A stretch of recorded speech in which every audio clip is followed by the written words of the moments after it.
Hey everyone, and welcome to another adventure of. I always say that, I don't know why. Um, Welcome to another tutorial for Adventurecraft. So today we're going to be tackling on how to use weather blocks. So first off, before we do anything, we want to lay out some. Oops. We want to enter debug mode simply by pressing F4. Then we want to lay down some trigger blocks, like so. Trigger blocks are used to simply activate whatever block they're set to. So now we want to lay down a weather block. Now if you'll notice, the weather block has a W and it's red and blue. So first off, we just want to select the weather block by double clicking on it. And then we want to right click on the trigger blocks, click use current selection. So now they're all selected of the weather block. That's the first step on how to use trigger blocks basically.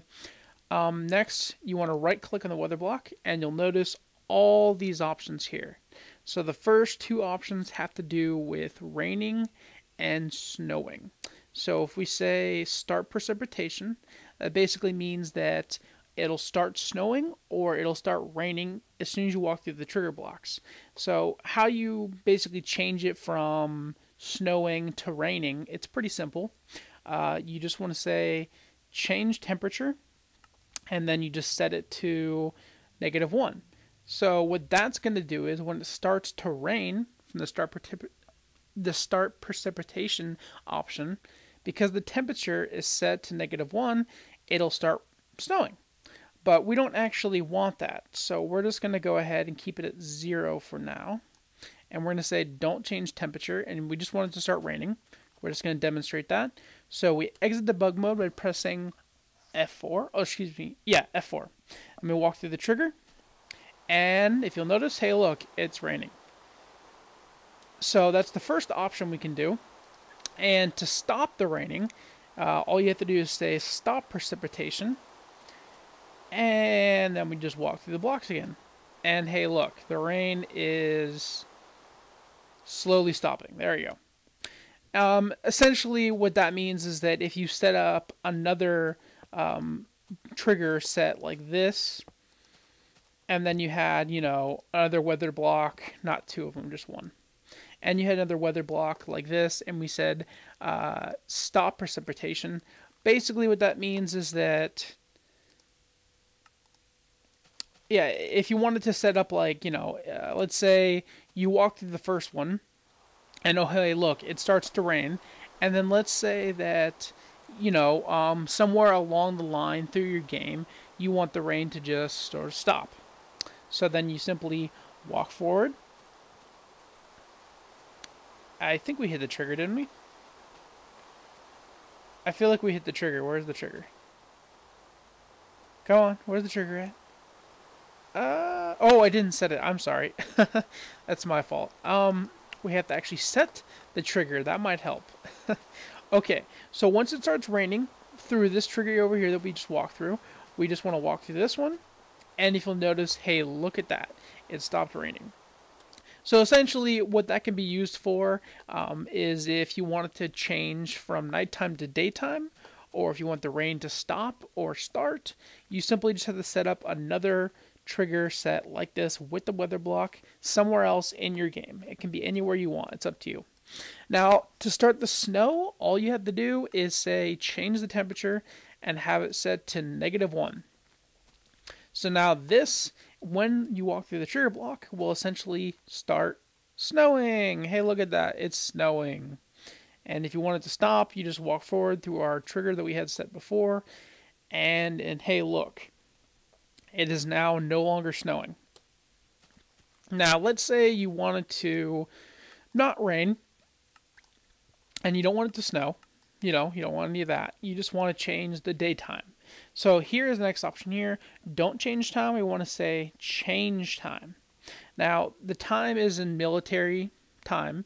So basically 0, which would be like midnight.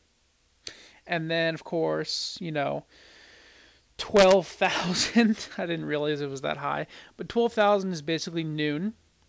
And then 24 is 24 hours. So we're going to go ahead. Let's say we want it to be nighttime.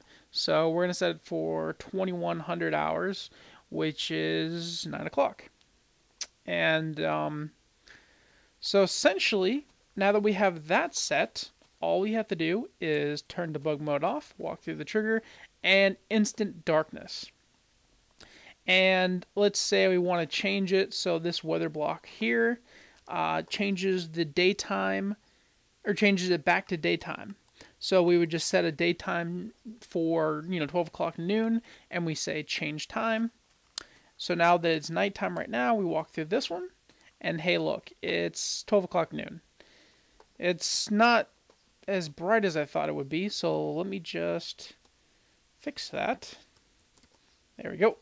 But you get the point. Essentially, if you wanted to change, you just need two separate blocks. This one would be the nighttime one, 9 o'clock, and then you would walk through this one, and hey, look, it's 12 o'clock.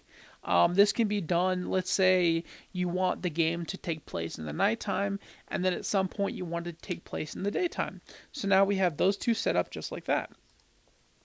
Now the last option, oh, I'm sorry, no, there's another option here. Don't change time rate. Now what that does is, if you click on it and say change time rate, you can change how fast the day goes in your world. So let's say you want it to be permanently dark, or you want it to be permanently daytime. You want the time rate to be 0, because that means that the day will not progress onward from the time you have set. So essentially, it will be forever dark or forever day if you have the time rate as 0. So that's something to keep important. Or you can set it to 16, or you want to set it to -16, which will basically make it crawl by at a snail's pace or speed up at a rabbit's pace, however you want to see it. And then the last option we have here is thundering. So if we say start thundering, and we want to walk over here and say stop thundering, that's, just how we have it set up. And we exit debug mode, of course, and then we walk through. And it's nighttime, and it should be thundering. I don't think you can see it because I have the night set, but it's essentially thundering right now, and this one will stop it. So those are the options for the weather blocks: daytime, nighttime, rain, snow, thundering. If you have any questions, any comments you want to make, go ahead and post it. Hopefully this tutorial was helpful for you, and hopefully you enjoyed it. And please watch the next one. So see you guys later.